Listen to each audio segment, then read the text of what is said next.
Hi! In front of me is Oppo A96 and today I would like to show you how you can set up app lock on this Oppo smartphone. Start by opening settings, scrolling down and choosing privacy.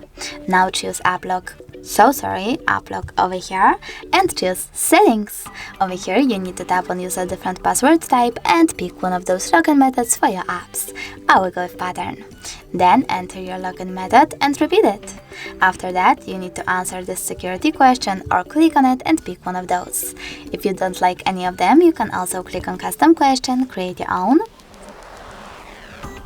and save it by tapping on the check mark at the top right corner.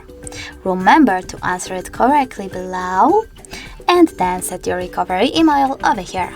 After that, you need to tap on the check mark at the top right corner again.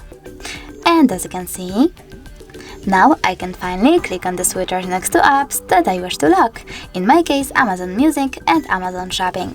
So now when I click home button and try to access any of them, misclick, I guess that pattern is now required. Thanks so much for watching. If you enjoyed this video, leave a like, comment and don't forget to subscribe. Bye!